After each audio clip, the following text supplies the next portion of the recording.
Hello everyone to YLOC, 4th grade math. Alright, so last week it was supposed to be lesson 8, but then the worksheet order got messed up on the YLOC page, so I ended up doing lesson 9 last week. So today we'll just do lesson 8. So yeah. Alright, over here it says today we'll be learning about multiplication and division. Alright, so it's just simple multiplication. Alright, number 1, 8 times 9. That's easy. You should be able to do that mentally. 72. 10 times 4 is 40. 11 times 12 will be 132. 8 times 5 will be 40. 9 times 4 will be 36. 9 times 8 will be 72. 4 times 13 will be 72. 6 times 11 will be 66. 7 times 7 will be 49. Alright, number 10. 13 times 5 will be 65. 15 times 4 will be 60. 20 times 4, so 20, 40, 60, 80. 25 times 6, so do we know 25 times 4 is 100? So then if we just add 2 more 25s, we'll get 150. Alright, number 14. 17 times 3. So 17 plus 17 is 34. So if you add 34 plus 17, you should get 51. Alright, 15. 14 times 0 will be 0. 19 times 2 is 28. 13 times 10, just add a 0, so it'll be 130. And 12 times 7, so it'll be 84. Our next section, we'll be writing the fact family. So fact family is just any possible equation we can make with these three numbers. So the first will be 2 times 3 equals 6. Then 3 times 2 equals 6. Then 6 divided by 3 equals 2. And 6 divided by 2 equals 3. So then for number 2, if you do the exact same thing, it'll be 4 times 7 equals 28. 7 times 4 equals 28. 28 divided by 4 equals 7. And 28 divided by 7 equals 4. Alright. Number 3. 3 times 7 equals 21. 7 times 3 equals 21. 21 over 7 equals 3. And 21 over 3 equals 7. Alright, so 4 and 5 you guys could try on your own. Number 6. So 6 times 3 equals 18. 3 times 6 equals 18. 18 divided by 6 equals 3, and 18 divided by 3 equals 6.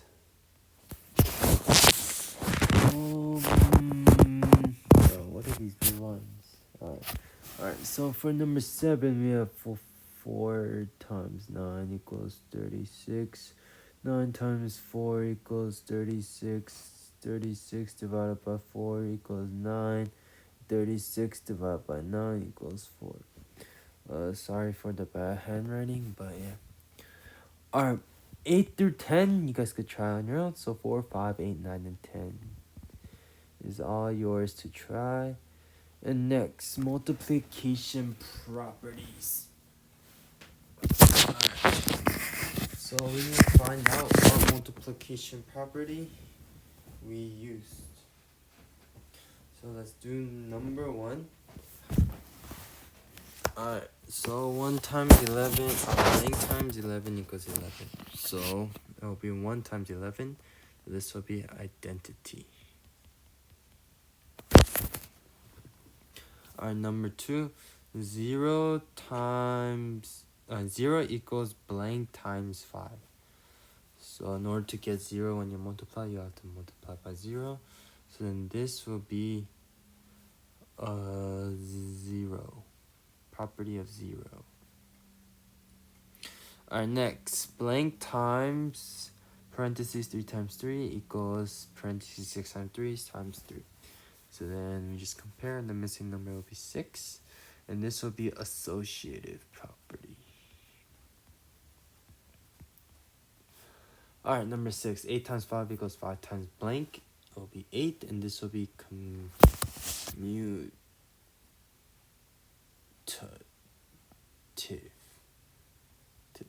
Commutative property.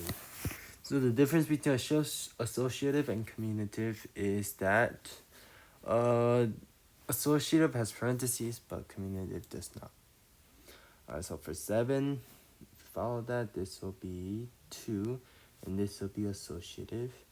And blank times 3 equals 3, it will be 1, so this will be identitative property of multiplication. Alright, number 4 through 10, you guys could try on your own. And yeah, so let's do word problems, the last section. Alright, number 1, Emmanuel practices guitar 3 hours each week. Lois practices the piano 4 hours each week. And how many more hours does Lois practice in 4 weeks than Emmanuel?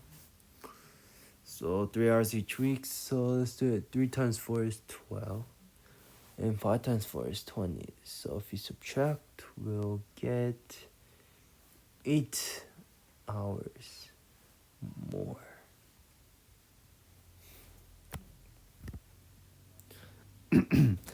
Alright, number 2, name 2 fact families that have only 2 equations and explain.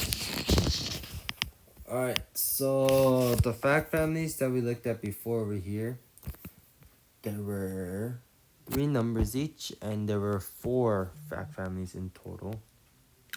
But over here, we only need 2 fact families, so how will we do that? Alright, so over here, we all have, so 2 times 3 equals 6, and all these, right? But then you can see that they are all different numbers, But then, in order to have only 2 fact families, we would need to have 2 numbers that are the same and 1 number that is different. So basically, we'll need perfect squares. So over here, I'll just say a random perfect square. It'll be 5, 5, and 25. Let's watch. 5 times 5 equals 25. 25 divided by 5 equals 5. And there will only be 2 fact families instead of 4, because even if we switch 5 and 5, it'll still be the exact same equation. So yeah. Our next one, another perfect square could be, well, 2 times 2 equals 4, 3 times 3 equals 9, 4 times 4 equals 16. Let's just do 2 times 2 equals 4. So then the fact family will then be 4 divided by 2 equals 2. So yeah, 2 fact families each. And explain why. It's because since 2 of them are the same numbers, even if you switch them up, it will still be the same equation. Alright, number 3, Sandra shares some jacks equally with Mario and Tom. There were 2 jacks left. Mario got 11 jacks. How many jacks did Sandra start with? Alright, so Sandra shares some jacks equally, and there are 2 jacks left. Mario got 11 jacks. How many jacks did Sandra start with? So if she shared them equally with Mario and Tom, then that means they each got the same amount. But Mario got 11, and it tells us that Mario got 11 jacks. So if Mario got 11, then Tom got 11. And if Tom got 11, then Sandra got 11. So all 3 of them got 11. So if we multiply that by 3, we'll have 33 jacks. But then it says there are 2 left over. So then we have to add 2. So we'll get 35 jacks. So Sandra started with 35 jacks. Alright, number 4. The cafeteria served 124 school lunches. There are a total of 11 pizzas cut into 12 slices each. If each student received 1 slice, how many slices for them? Alright. So the cafeteria served a total of 124 school lunches. There are a total of 11 pizzas cut into 12 slices each. So we'll first need to multiply 11 by 12. which will be 132 slices in total. And then the cafeteria served 124 of them. So we'll have to subtract, and then we'll get 8 slices left. And yeah, that's it for this week. Very simple. And yeah, see you guys for lesson 10.